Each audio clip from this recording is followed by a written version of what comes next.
This is the Daily Blast from the New Republic, produced and presented by the DSR Network. I'm your host, Greg Sargent.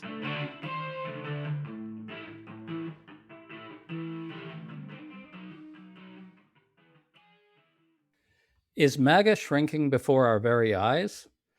In recent days, Donald Trump unleashed more tirades about ex-allies in the MAGA movement who've criticized him over the war and other things. Trump's own pollster added more in a new interview, with both saying Trump's critics don't count as MAGA anymore. In a sense, they're both saying that you will get excommunicated if your devotion to Trump is not absolute. The real message here seems to be quite clearly that MAGA really is a cult. This captures so much about this moment: Trump's deepening unpopularity, the fracturing of his coalition, and the tenuousness of MAGA's future as it keeps throwing out big voices. We're talking about all of it with New Republic staff writer Perry Bacon, who has a great new piece on the global right turning on Trump. Perry, good to have you on. Good to see you, Greg. Thanks for having me. So Donald Trump exploded in self-pity and megalomania on Truth Social, and this one had something special. He said this, quote, "I have among the best poll numbers I have ever had, and why shouldn't I? All the country does is win," close quote. Then Trump attacked MAGA critics this way, quote, "I hear Megyn Kelly, Tucker Carlson, and Candace Owens are fading fast. Their numbers are terrible. They were fake MAGA, and now they've been exposed."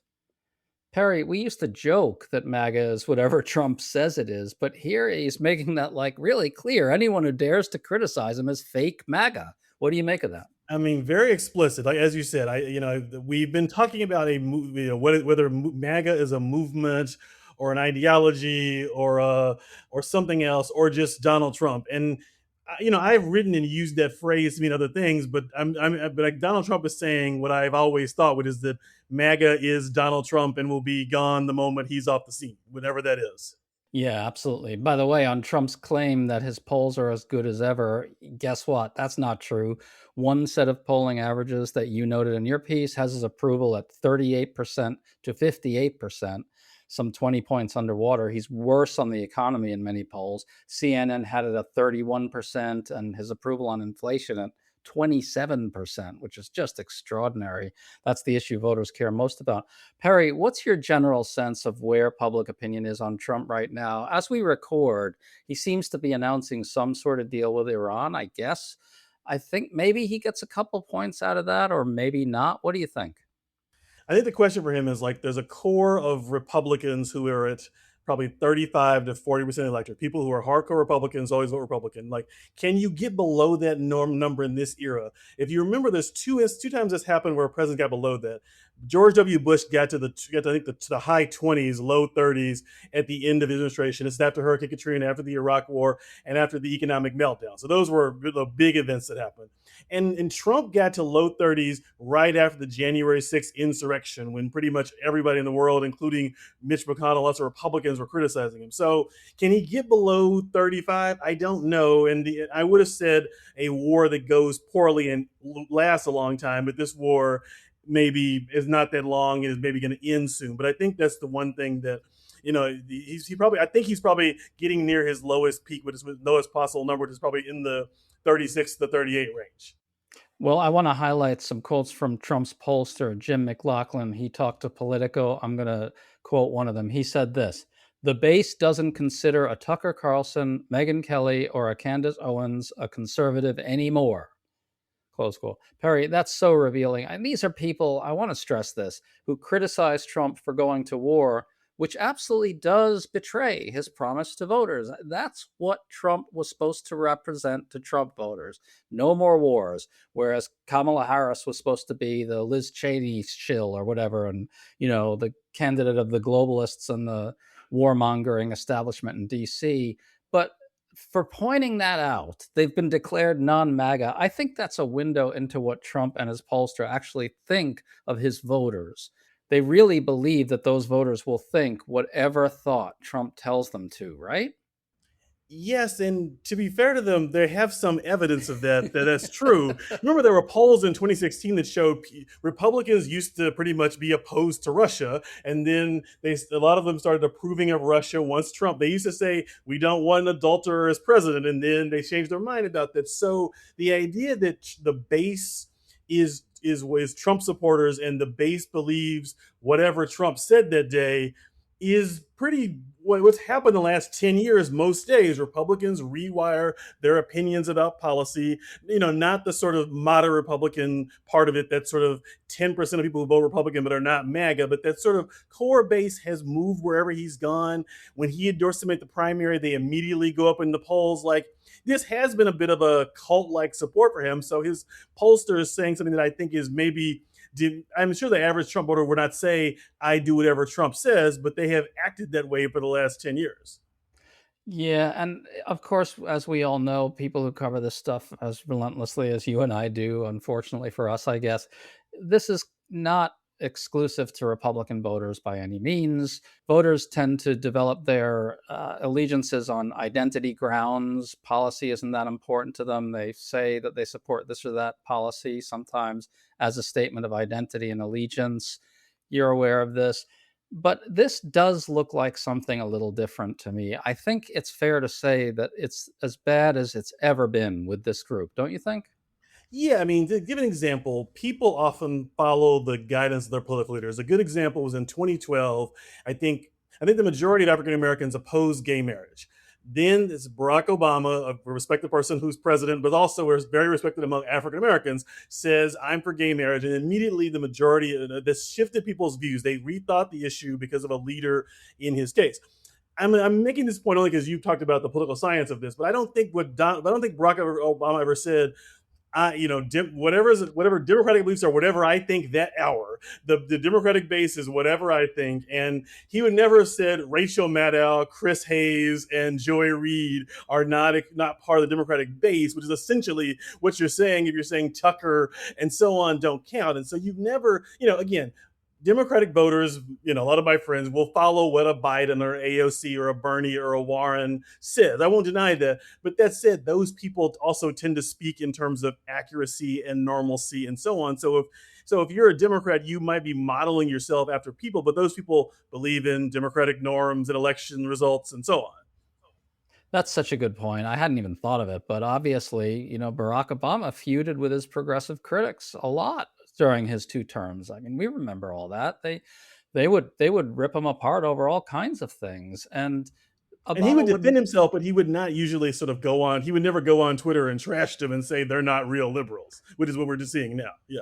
Right. He would never say, "I am the movement," whatever the equivalent of MAGA is on the Obama side. And there's an irony here that's probably worth highlighting, which is that Obama's Republican critics absolutely portrayed him as a cult leader to his followers fairly relentlessly. It was a really big refrain during the Obama years. And in fairness, there was a lot of adoration for Obama, no question. But it's just sort of weirdly ironic that they lobbed that criticism at Trump. And Trump is explicitly saying that I tell my voters what to think, period, end of story. He's invoking the idea that he should be compared to Jesus Christ. This is something I never would have thought Republican voters would have been for before. So, yes. I would love to see some polling on that. How do you anticipate that shape? I think probably what we'll see is that evangelicals overwhelmingly support it. Him trashing the Pope, maybe. Catholic voters, I'm not so sure. What do you think? I mean, the fact that JD Vance, who is not, usually conciliatory, has been giving some comments that, I respect the Pope, but we disagree. His comments have not been as sharp as usual. These people are very conservative and attack everyone, but I think they're aware that attacking the Pope is probably not smart, in part because that doesn't just offend Christian. That doesn't just offend like Catholics in the United States. It also offends Catholics in Europe, many of whom are Trump's allies, leaders in places like Italy and Germany. Like this, the far right and the conservatives in Europe that Trump wants to be aligned with also do not want to see him bash the Pope because the Pope is fairly popular in many European countries. To stay up to date on all the news that you need to know, There's no better place than right here on the DSR network. And there's no better way to enjoy the DSR network than by becoming a member. Members enjoy an ad-free listening experience, access to our Discord community, exclusive content, early episode access, and more. Use code DSR26 for a 25% off discount on sign up at thedsrnetwork.com. That's code DSR26 at thedsrnetwork.com/buy. Thank you and enjoy the show.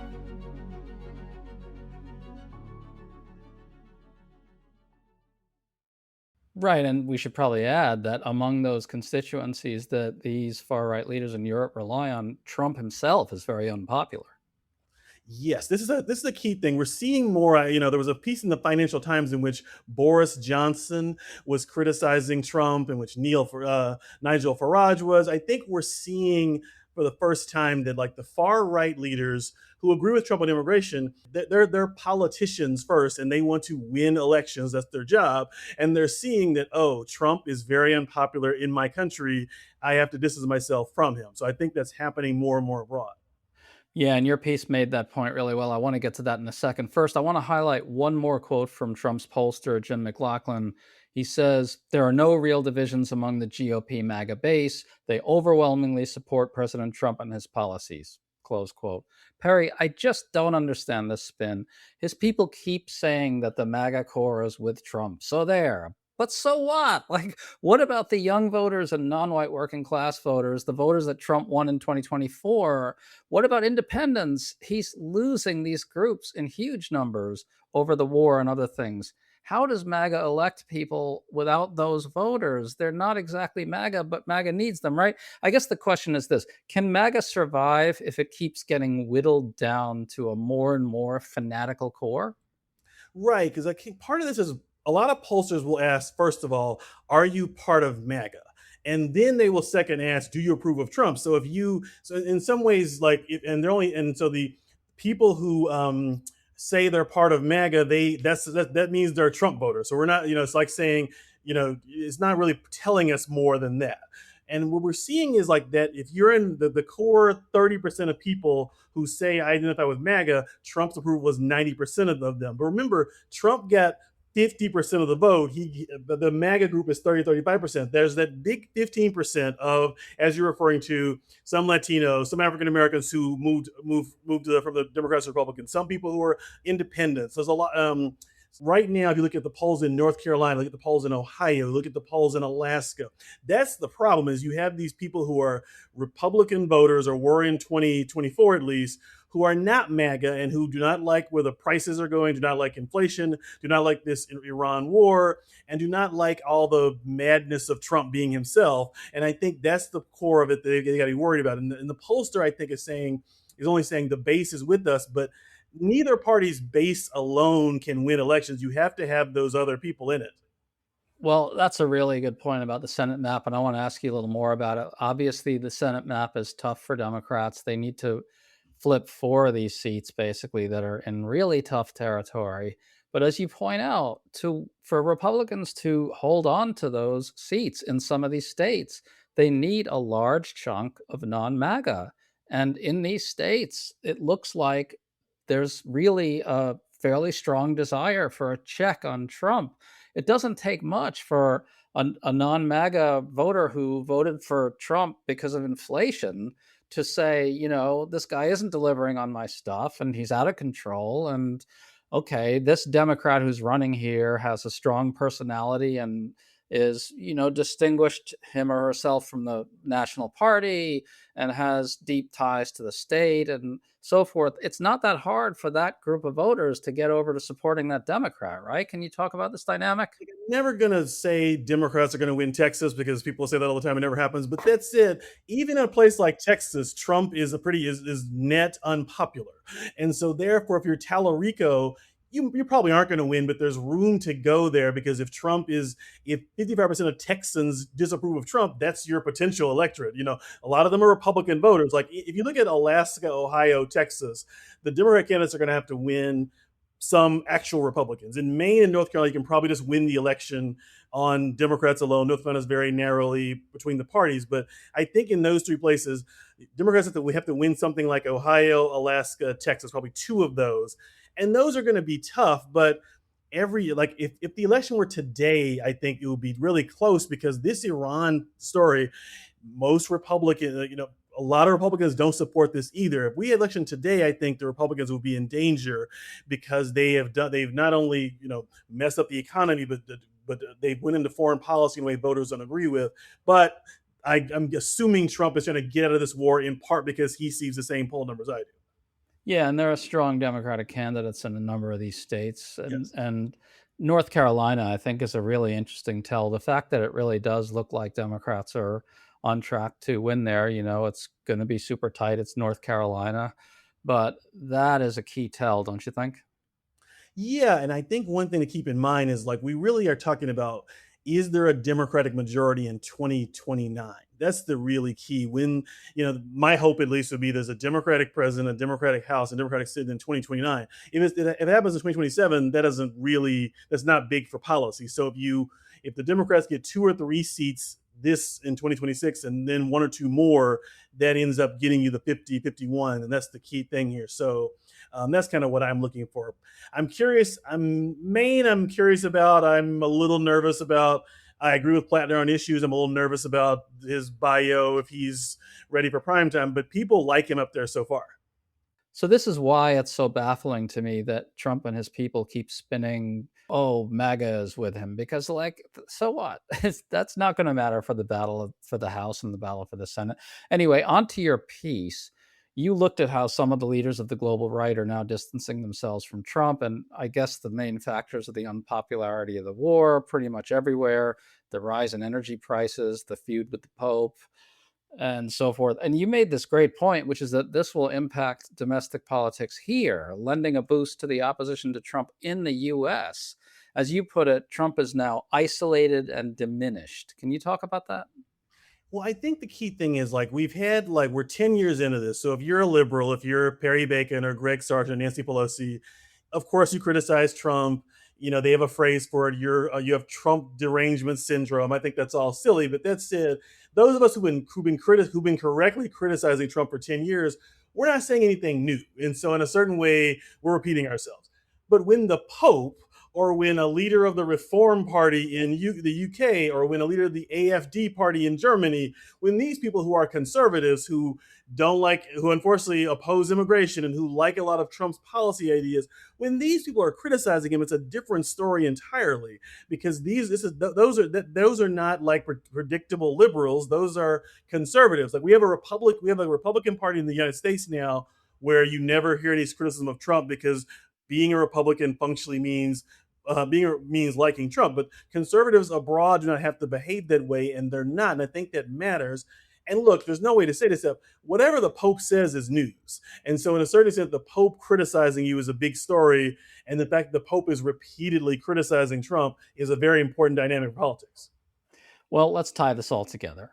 If Trump is already losing huge swaths of the coalition that elected him in 2024, and he and his top generals are going to expel everyone who disagrees with him or doesn't grant him unquestioned loyalty, where do they go from here?